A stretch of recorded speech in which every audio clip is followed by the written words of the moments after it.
So we go through life, and all of a sudden something happens, a significant emotional event of a negative nature.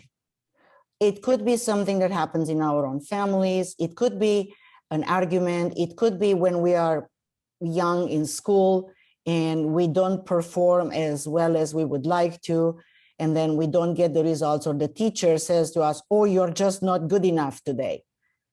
And so that significant emotional event of a negative nature remains almost like imprinted in the memories of the body. Now, consciously, we may not think of that ever. I mean, who remembers what happened when I was 7 or 15 or 3-year-old or something like that, consciously. However, what's happening is the unconscious mind, or the subconscious, as many people call it, that intelligence of our bodies, as I like to call it, the other part of us, of which we're not conscious of, stores all these memories in pretty much every cell of your body, not only in the brain, as initially we thought that memories are stored only in the brain. And of course, there are areas of the brain that are more prone to, short-term memories, long-term memories, and so on and so forth. However, the research done in the 60s, 50s, 60s, so that's a while ago, 80, 90 years ago, almost, 70 years ago, it started in the 40s.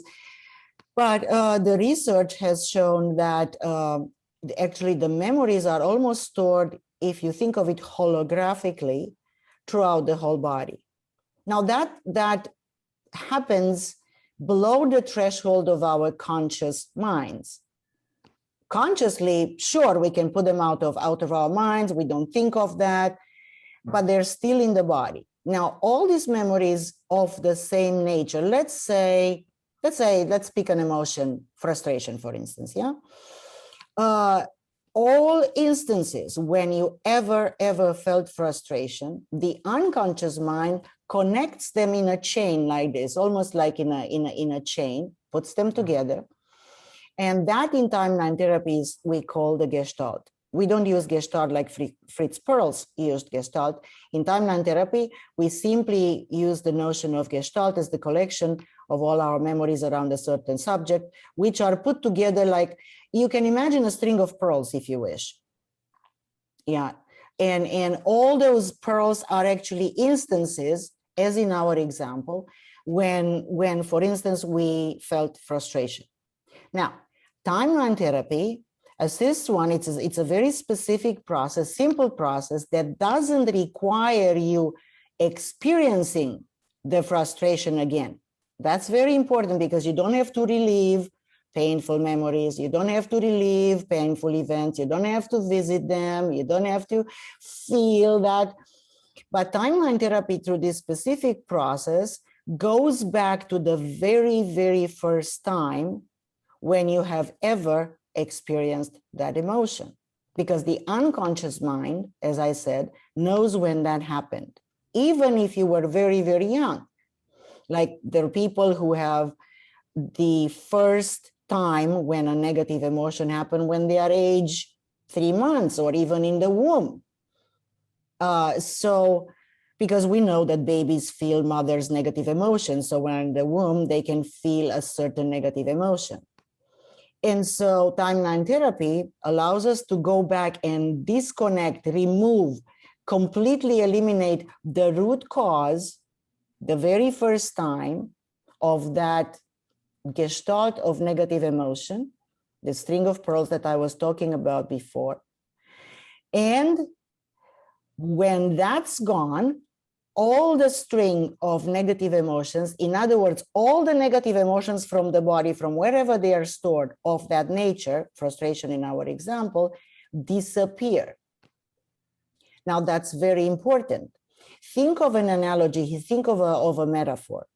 If I have a weed in the garden, the weed being our negative emotion in this respect, yeah?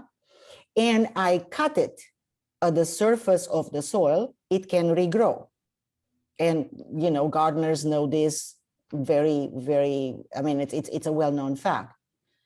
But if I pull the weed with the roots out of the soil, obviously that weed will never grow back again because there is nothing left in the soil. So in timeline therapy with negative emotions, that's why we always go to the first event, the very first time what happened. And again, there is a specific process because the unconscious mind needs to be prompted to tell us, in other words, our conscious minds, when that event was. Not what happened, not why it happened, but when it was. Yeah. So then we pull the weed with the roots and the negative emotion disappear. There is more to it though, because once all that negative emotion from the past is gone, imagine that we can proceed in the future in a different way, because we don't hold in our bodies the memories that have this negative load on them. What we have instead, because this is also part of timeline therapy, the second thing in timeline therapy, we get the meaning and the learnings that we need to get out of the maybe painful, hurtful, frustrating, negative emotions that we experienced in the past. Now, what's important is to get that meaning, because that and what we call in timeline therapy, the learnings, because that will act as new strategies, new resources for us to utilize from now, where we are right now in the present, in the future. So we act differently, we behave differently. All of a sudden, we are capable of more empowering behaviors, and we get better results than if we're still having those negative emotions stored in the body. By the way, who doesn't? Who doesn't? It's called human life. We all go through events. We fight with our mothers, with our children, with our spouses, all of a sudden we have an argument, and you say, but it wasn't a big deal, but the negative emotions are still stored in the body. Or maybe it was a big one. Maybe something really, really bad happened to you. And, that's also possible. Vered, if you do coaching enough, if you teach trainings enough, you hear stories that makes your hair stand up. And it doesn't cease to amaze me sometimes what people do to other people. But it doesn't mean, this is a very important thing, it doesn't mean, as I said before, that you need to be prisoner of that thing for the rest of your life. It doesn't mean that you remain a victim. You can turn that around and transform a victim position into a success story. And more than that, not only turn around your life, which is, by the way, empowering in and of itself, you can, more than that, by your experience, you can help others as well. And that is a major thing, because that's how we help each other. That's how we support each other in the community.